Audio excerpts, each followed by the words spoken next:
అందరికీ నమస్కారం అండి. కథ పేరు వంశానికి ఒక్కరు. రచన పారుపల్లి అజయ్ కుమార్ గారు. చదువుతున్నది పద్మావతి. సిద్ధరామయ్య వాలుకుర్చీలో కూర్చొని ఏదో ఆలోచిస్తున్నాడు. తాతయ్య, మనవడు పిలుపు కట్టు చూశాడు. అప్పుడే స్కూల్ నుండి వస్తున్నాడు సిద్ధార్థ.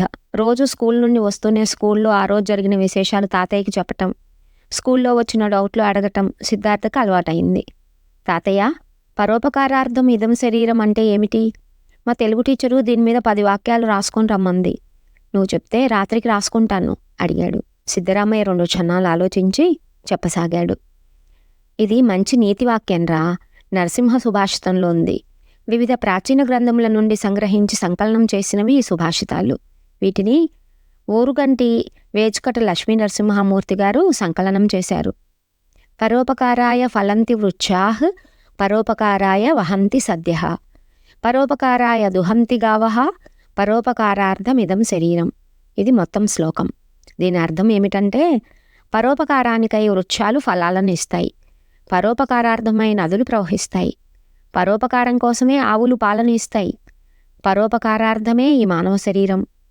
ప్రకృతిలో ఉండే చెట్లు, నదులు, సృష్టిలోని ఉత్కృష్టమైన జంతువు ఆవులు మానవాళికి ఉపయోగపడుతున్నాయి.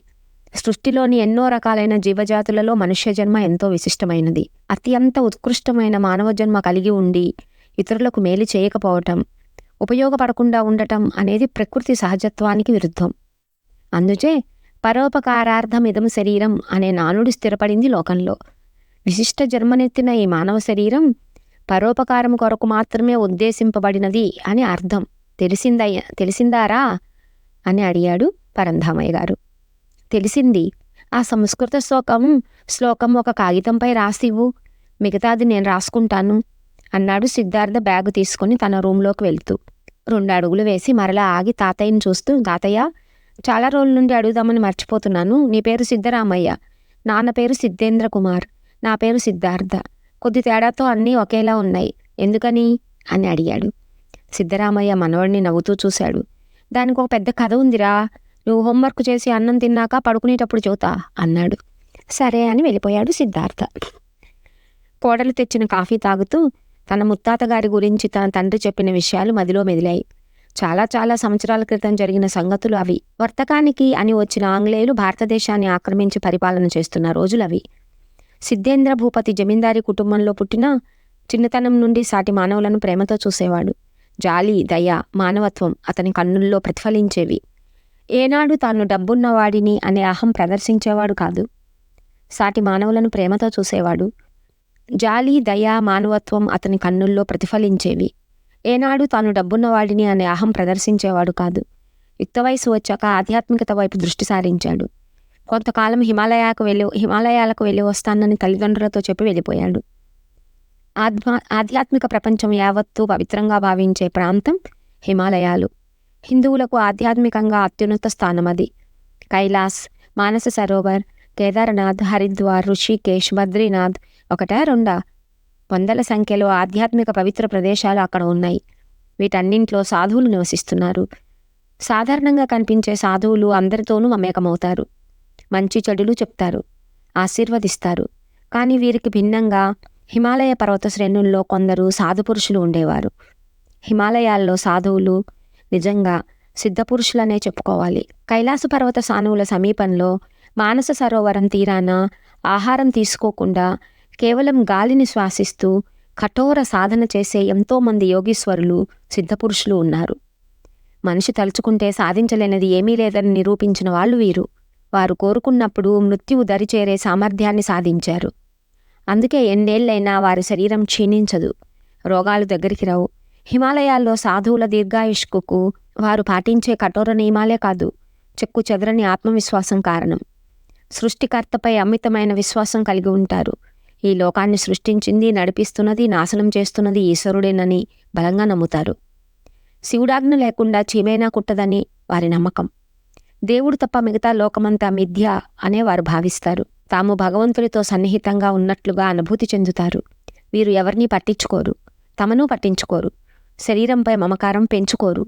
కోరికలు లేని జీవన విధానం అనుసరిస్తారు. ఉపాసనలోనే జీవితం గడుపుతారు. అందులోనే ఆనందం అనుభవిస్తారు. వీళ్ళ దగ్గరికి వెళ్లేందుకు అంతా భయపడతారు. హిమాలయ సానువుల్లో అత్యంత ఎక్కువ కాలం జీవించే సిద్ధపురుషులు వీళ్ళే. అటువంటి వారిలో కొందరిని సిద్ధేంద్ర భూపతి ఎన్నో వ్యయ ప్రయాసలకు ఓర్చి కలుసుకున్నాడు. వారు పలకరించకపోయినా, కన్నెత్తి చూడకపోయినా ఓపికగా ఎదురుచూసేవాడు. 1 కాదు, 2 కాదు, సుమారు 5 సంవత్సరాల పాటు వారిని సేవించాడు.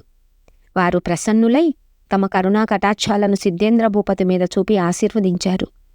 గృహస్థు జీవనం సాగిస్తూ మానవులలో నైతిక విలువలు, సత్ప్రవర్తన పెంపొందేలా కృషి చేయమని, వారిని ధర్మ మార్గంలో నడిచేలా చేయమని చెప్పి పంపించారు. సిద్ధేంద్ర భూపతి తిరిగి ఇంటికొచ్చాడు. తల్లిదండ్రులు చూసిన ఆమెను పెళ్లి చేసుకున్నాడు. వారికి ఒక కొడుకు పుట్టాడు. కొడుకుకు సిద్ధపురుష్ అని పేరు పెట్టాడు. సిద్ధేంద్ర భూపతి ఎక్కువ కాలం ధర్మ ప్రచారంలోనే గడిపేవాడు. నైతిక విలువలపై బోధనలు చేసేవాడు. ఆధ్యాత్మిక ప్రసంగాలు ఊరూరా తిరిగి ప్రవచించేవాడు. సిద్ధపురుషుల దగ్గర నేర్చుకున్న ప్రకృతి వైద్యం ఎవరికన్నా అవసరమైతే చేసేవాడు. ప్రజలందరూ అతన్ని సిద్ధేంద్ర మహర్షి అని పిలవటం మొదలుపెట్టారు. భారతీయులపై ఆంగ్లేయుల అరాచకాలు, అతి క్రూరమైన అణచివేతలు అధికమయ్యాయి. సామాన్య ప్రజలపై ఆంగ్లేయుల దౌర్జన్యాలు, దోపిడీలు అంతు లేకుండా పెరిగిపోతున్నాయి. వారు సాగించే దోపిడీ కారణంగా ప్రజలు, రైతులు సర్వం కోల్పోయారు. విపత్కర పరిస్థితుల్లోనూ ప్రజల గోడును ఆంగ్లేయ అధికారులు అస్సలు పట్టించుకోలేదు. పైగా రకరకాల పన్నుల వసూలు పేరుట ప్రజలను మరింత పీడించారు. పన్నులు చెల్లించలేని వారిని చెరసాల్లో వేయటమూ, తీవ్ర శిక్షలకు గురి చేయటమూ చేసేవారు. ఆ పరిస్థితులలో వారికి అండగా నిలిచాడు సిద్ధేంద్ర మహర్షి. జమీందారీ భూములన్నీ భూమి లేని పేద రైతులకు పంచిపెట్టాడు. జమీందారీ ఆస్తులన్నీ అమ్మి తమ జీవనానికి కావలసిన కొంత ధనాన్ని ఉంచుకొని మిగిలినదంతా నిరుపేద ప్రజలకు ఇచ్చి వారు శిక్షలకు గురి కాకుండా చూశాడు. అదే సమయంలో పులిమీద పుట్రల జోసెఫ్ పీటర్ అనే ఒక దొంగ డబ్బున్నవారు లేనివారు అనే తేడా లేకుండా జనాలను దోచుకోవటం మొదలుపెట్టాడు. పరమ కిరాతకంగా డబ్బు, నగలు దోచుకునేవాడని, ఎదురు తిరిగిన వారిని కాల్చి చంపేవాడని అందరూ అతని పేరు వింటేనే భయపడేవారు. అతను ఆంగ్లేయుడు కాబట్టి అతనికి ప్రభుత్వ అండదండలు ఉండేవని చెప్పుకునేవారు. జోసెఫ్ పీటర్ ఒక ముఠాను ఏర్పాటు చేశాడు. చురుగ్గా ఉండే వాళ్ళందరినీ తనతో చేర్చుకున్నాడు. నమ్మకస్తులైన ఇన్ఫార్మర్లతో పథకాలు రచించి దోపిడీలు చేయటం మొదలుపెట్టాడు. ఆ వేగులు అతనికి బాగా డబ్బున్న వాళ్ళ గురించి సమాచారం ఇచ్చేవారు. ప్రతి దోపిడీని చాలా జాగ్రత్తగా ప్లాన్ చేసి దాన్ని విజయవంతంగా అమలు చేసేవాడు. ఎవరికీ భయపడేవాడు కాదు జోసెఫ్ పీటర్. ఎదురు తిరిగితే వారిని చంపటానికి కూడా వెనకాడేవాడు కాదు.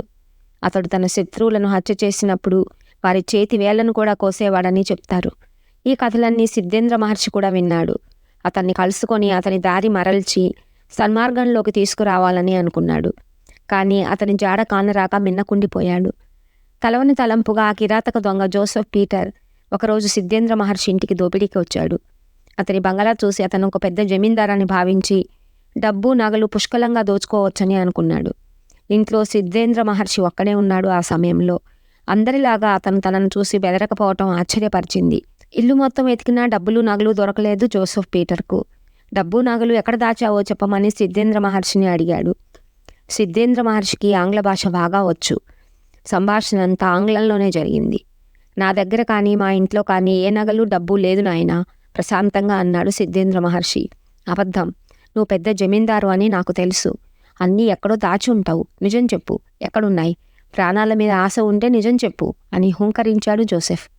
ఒకప్పుడు జమీందారుని కావచ్చు, కానీ ఇప్పుడు నా దగ్గర ఏమీ లేదు నాయనా. నేను ఎప్పుడూ అబద్ధం చెప్పను.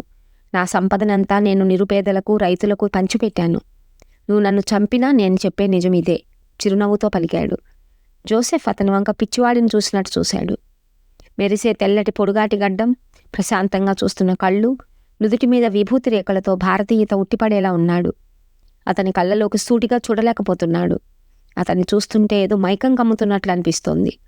ఇప్పటికే చాలా సొమ్ము దోచుకొని ఉంటావు కదా, ఏం చేస్తావు నాయన ఆ డబ్బుతో? శాంతంగా అడిగాడు సిద్ధేంద్ర మహర్షి. డబ్బుంటే ఈ లోకంలో దేన్నైనా పొందవచ్చు. డబ్బుంటే అన్ని సుఖాలు, సంతోషాలు పొందవచ్చు. ఆనందంగా జీవించవచ్చు. స్వర్గం మన ముందుకు వస్తుంది. హేళనగా నవ్వుతూ చూశాడు జోసెఫ్. లేదు నాయనా, నీవు ఒక భ్రమలో ఉన్నావు. డబ్బు ఇచ్చే ఆనందం తాత్కాలికం. మంచితనం, మానవత్వం ఇచ్చే ఆనందమే శాశ్వతం. నీవు పోయేటప్పుడు నువ్వు దోచుకున్న దానిలో చిల్లిగవ్వ కూడా నీతో తీసుకుపోలేవు. ఆకలి అయితే తినేది పిడికడ అన్నమే కానీ డబ్బు, నగలు కాదు. డబ్బుతో కొనలేనివి చాలా ఉన్నాయి. ప్రేమ, స్నేహం, ఆప్యాయత, అనురాగం, మనశ్శాంతి ఇవన్నీ డబ్బులతో కొనలేము నాయనా. ఒక్కసారి ఆలోచించి చూడు, నీకే తెలుస్తుంది. ఆఖరికి నీవు నిద్రను కూడా డబ్బుతో కొనలేవు. తెలుసుకో ఈ సత్యాలను. జీవించటం అంటే ఇతరులకు సాయపడటం, సేవ చేయటం, ఇతరులతో స్నేహ సంబంధాలు పంచుకోవటమే జీవించటం అంటే. జీవించటం అంటే మంచిగా ఉండటం, మంచి చేయటం. ఇలా చేస్తే శాంతి, అమరత్వం లభిస్తాయి అని ఎందరో మహానుభావులు చెప్పారు. ఇప్పటికే నువ్వు దుర్మార్గపు పనులు ఎన్నో చేసి ఎంతో పాపం మూట కట్టుకున్నావు. ఇకనైనా నీ చెడు నడతను మార్చుకొని మంచిగా బతుకు నాయనా, మందర స్థాయిలో చెప్పాడు సిద్ధేంద్ర స్వామి. జోసెఫ్ వికటంగా నవ్వాడు. ప్యాంటు జేబుల్లో ఉన్న నగలు, డబ్బును బయటకు తీసి సిద్ధేంద్ర మహర్షి కళ్ళ ముందు ఆడిస్తూ, ఈ డబ్బున నువ్వు చులకన చేసేది? ఈ నగలు ఎంత విలువ చేస్తాయో తెలుసా? ఇవి వజ్రాల హారాలు, లక్షల ఖరీదు చేస్తాయి. హహహహ అని నవ్వుతూ అన్నాడు. నీకు ఏదైనా ఆపద వచ్చినప్పుడు ఈ లక్షల ఖరీదు చేసే నగలు నీ ప్రాణాలను కాపాడలేవు నాయనా. నీవు ఆ సంగతి తెలుసుకున్న నాడు నా మాటలు గుర్తు చేసుకో. వెళ్ళిరా నాయనా, నా ధ్యానానికి వేళ అయింది అంటూ సిద్ధేంద్ర మహర్షి పద్మాసనం వేసుకుని ధ్యాన నిమగ్నుడైనాడు. అంతటి గజదొంగ జోసెఫ్ ఆ సమయంలో నిస్తేజుడే నిల్చుండిపోయాడు. అతని ఒంట్లో ఉద్రేకం, కరడు కట్టిన క్రూరత్వం, ఒక్కసారిగా ఎవరో లాగేసుకున్నట్లు శక్తిహీనుడిలా అయిపోయాడు. తల వంచుకొని బయటకెళ్ళిపోయాడు. వారం రోజుల తర్వాత గజదొంగ జోసెఫ్ను అతని అనుచరులు మంచం మీద మోసుకొని సిద్ధేంద్ర మహర్షి దగ్గరికి తీసుకువచ్చారు. మనిషి బలహీనపడి నీరసంగా ఉన్నాడు. స్వామి, మీరు మహాయోగ పురుషులని భావించక మిమ్మల్ని తోలనాడాను. ఆ రోజు నుండి నాకు ఒంట్లో బాగుండటం లేదు. ఏమీ తినలేకపోతున్నాను, తాగలేకపోతున్నాను. ఒళ్ళంతా మంటలు. ఏ వైద్యుడు నన్ను ఈ బాధ నుండి రక్షించలేకపోతున్నాడు. మీరు వైద్యం బాగా చేస్తారని చుట్టుపక్కల గ్రామాలలో ప్రజలు అనుకోవటం విన్నాను. మీరే నన్ను ఈ బాధ నుండి విముక్తుని చేయాలి, నన్ను కాపాడండి అంటూ జోసెఫ్ లేచి నిలబడబోయి ఒక్కసారిగా పొట్ట పట్టుకొని అమ్మా అంటూ తూలి కిందకి కూలిపోయాడు. సిద్ధేంద్ర మహర్షి ఆదుర్దాగా ఏమైంది నాయనా అని అడిగాడు. కడుపులో విపరీతమైన మంట, లేవలేకుండా ఉన్నాను. కడుపులో విపరీతమైన పోట్లు, భరించలేకుండా ఉన్నాను బాధగా మూలుగుతూ అన్నాడు జోసెఫ్. సిద్ధేంద్ర మహర్షి అతని చేయి పట్టుకొని చూశాడు. జోసెఫ్ సిద్ధేంద్ర మహర్షి వంక దీనంగా చూస్తూ, మీరు వైద్యం బాగా చేస్తారని తెలుసుకొని వచ్చాను. ఈ నొప్పి తగ్గటానికి ఏదైనా మందు ఇవ్వండి అన్నాడు. సిద్ధేంద్ర మహర్షి అతని ముఖంలోకి పరికించి చూశాడు. ప్లీజ్, నా దగ్గరున్న డబ్బంతా తీసుకొని నాకు వెంటనే మందు ఇవ్వండి అని తన దగ్గరున్న డబ్బంతా సిద్ధేంద్ర మహర్షి కాళ్ళ దగ్గర పెట్టాడు. తుచ్చమైన ఈ ధనం నాకెందుకు నాయనా? నువ్వు చేసిన పాపాలే, శాపాలే నిన్ను పీడిస్తున్నాయి. ఎంతోమంది ప్రజల ఉసురు నీకు తగిలింది. అయినా నా వైద్యం, నేను ఇచ్చే మందు మంచి వాళ్ళ మీదనే పనిచేస్తుంది నాయనా. నీకు ఇచ్చినా పని చెయ్యదు. స్వామి, నన్ను క్షమించండి. నేను ఇక నుండి మంచిగా బతుకుతాను. ప్లీజ్ నన్ను కాపాడండి అని వేడుకున్నాడు. నమ్మమంటావా నాయనా? జోసెఫ్ కళ్ళలోకి సూటిగా చూస్తూ అడిగాడు. స్వామి, నేను దొంగనే కానీ మాట తప్పే మనిషిని కాదు. కళ్ళ వెంట నీరు కారుతుండగా బాధగా అన్నాడు జోసెఫ్. సరే, నా దగ్గర అమృతధార అనే జీవజలం ఉన్నది, అది ఇస్తాను, తాగు అని కూజా లాంటి పాత్రలో ఉన్న జలాన్ని గ్లాసులో పోసి ఇచ్చాడు. జోసెఫ్ ఆ గ్లాసులోని జలాన్ని తాగుతూ తలెత్తి సిద్ధేంద్ర మహర్షి ముఖంలోకి చూశాడు. ఒక కాంతి చక్రం ఆ మహర్షి తల వెనుక పరిభ్రమిస్తున్నట్లు అనిపించింది. మరుక్షణం సిద్ధేంద్ర మహర్షి యేసుప్రభువులా గోచరించాడు. కళ్ళు మూసి తెరిచేలోగా అది మాయమైపోయింది. మరుక్షణం కరుణ కురిపించే చూపులతో సిద్ధపురుషునిగా, శాంతరసంతో పరబ్రహ్మ స్వరూపుడుగానూ ప్రకాశించాడు. ఆ జలం తాగగానే జోసెఫ్ కడుపులో నొప్పి, ఒంట్లో మంటలు మటుమాయమైపోయాయి. జోసెఫ్ సిద్ధేంద్ర మహర్షికి కాళ్లకు నమస్కరించి, మళ్ళీ వస్తా స్వామి అంటూ అక్కడ నుండి వెళ్ళిపోయాడు. మళ్ళీ అతను దొంగతనాల జోలికి పోలేదు. తను దోచుకున్న డబ్బులు, నగలు నిరుపేదలకు పంచిపెట్టి సిద్ధేంద్ర మహర్షి శిష్యుడిగా చేరిపోయాడు. ఆ ఘటనతో సిద్ధేంద్ర మహర్షి పేరు జనాలలో మారుమోగిపోయింది. ఎంతో మందిని ఆ ఘటన ప్రభావితం చేసింది. ఎందరో ఆయన శిష్యులుగా ధర్మ సంస్థాపన కోసం నడుం బిగించి ముందుకు వచ్చారు. ఆంగ్లేయ అధికారులు కూడా సిద్ధేంద్ర మహర్షి ఉన్న దరిదాపుల్లోకి రావటానికి సంకోచించేవారు. కొంతకాలం తర్వాత సిద్ధేంద్ర మహర్షి భార్య చనిపోయింది. సిద్ధేంద్ర మహర్షి కొడుకు సిద్ధపురుష్ యుక్త వయసుకు రాగానే అతనికి వివాహం చేసి మిగిలి ఉన్న కొద్దిపాటి ఆస్తిని అతనికి అప్పగించి తాను పూర్తిగా ఆధ్యాత్మిక ప్రపంచం వైపు దృష్టి మరల్చాడు. ఊరూరా తిరుగుతూ ధర్మ ప్రబోధనలు చేస్తూ జనులను సన్మార్గంలో నడిచేలా కృషి చేశాడు. దేశంలో స్వాతంత్రోద్యమం ఊపందుకుంది. తాను స్వయంగా స్వాతంత్రోద్యమంలో పాల్గొనకపోయినా ఎందరో క్షతగాత్రులకు తనకు చేతనైన వైద్యం చేస్తూ అందరి అభిమానాన్ని చూరగొన్నాడు. ప్రజలను సన్మార్గంలో నడిచేలా చేస్తూ ఆధ్యాత్మికతను బోధిస్తూ శతవసంతాల జీవితం గడిపి నిర్వాణం చెందాడు సిద్ధేంద్ర మహర్షి. ఆ రాత్రి సిద్ధరామయ్య తన మనవడికి ఈ కథ అంతా చెప్పుకొచ్చాడు. అటువంటి మహాపురుషులు నూటికో కూటికో ఒక్కరే పుడతారు. మన వంశంలో వారు జన్మించి మన వంశ గౌరవాన్ని పెంచారు. వారే మన వంశోద్ధారకులు. మనమంతా వారి అడుగుజాడల్లో నడవాలి. ఆ మహాపురుషుడిని స్మరించుకుంటూ మన వంశంలో పుట్టిన పిల్లలకు పెట్టే పేరులో అతని పేరు ఉండేలా పెట్టుకుంటున్నాం. మనసుతో కానీ వాక్కుతో కానీ శారీరకంగా కానీ ఎవరికి ఎలాంటి బాధను కష్టాన్ని కలిగించకుండా ఉండాలి. స్వార్థాన్ని త్యజించాలి. ప్రతి జీవి పట్ల ప్రేమ, కరుణ, దయ కలిగి ఉండాలి. ఇచ్చిన మాటకు కట్టుబడి ఉండటం, సత్యం పలకటం, నియమబద్ధమైన జీవితం, దొంగతనం చేయకపోవటం, మనది కాని దాన్ని ఆశించకపోవటం, ఆశ దురాశలను వదిలివేయటం, ఇవన్నీ చేసినప్పుడే మనిషి మహాత్ముడవుతాడు. సొంత లాభం కొంత మానుకు పొరుగువాడికి తోడుపడబోయి అన్నారు మహాకవి గురజాడ. పరుల కోసం పాటుపడని నరుని బతుకు దేనికని అన్నారు సి నారాయణ రెడ్డి. సాయంత్రం నువ్వు అడిగిన నీతివాక్యం కూడా ఇదే చెప్తుంది. ఇతరులకు సహాయం చేయటం అనేది మానవత్వం ఉన్న ప్రతి మనిషి అలవర్చుకోవాలి. స్వాతంత్రం, సమభావం, సౌభ్రాత్రం, సౌహార్దం పునాదులై ఇల్లు లేచి జనావళికి శుభం పూచి శాంతి శాంతి శాంతి శాంతి అంటూ జగమంతా జయిస్తుంది. ఈ స్వప్నం నిజమవుతుంది. ఈ స్వర్గం రుజువవుతుంది అని ఆకాంక్షించారు మహాకవి శ్రీశ్రీ. అందరూ బాగుండాలి, అందులో మనముండాలి అని అనుకునే వాళ్ళు కూడా చాలామందే ఉంటారు. అలా అనుకోవటం పురాతన కాలం నుంచే ఉంది. దేవుణ్ణి ప్రార్థించేటప్పుడు సర్వే జనా సుఖినో భవంతు, లోకా సమస్త సుఖినో భవంతు అంటూ మనసులోనే దైవనామస్మరణ చేసుకుంటూ ఉంటాం కదా. ఇవన్నీ నాకు మా నాన్న చెప్పారు. నేను మీ నాన్నకు చెప్పాను. ఈరోజు నీకు చెప్తున్నాను. నువ్వు పెద్దవాడివయ్యాక మన వంశ చరిత్రను నీ కొడుకులకు, నీ మనవలకు చెప్పాలి, సరేనా? చాలా పొద్దుపోయింది, ఇంక వెళ్ళి పడుకో అన్నాడు సిద్ధరామయ్య తన మనవడితో.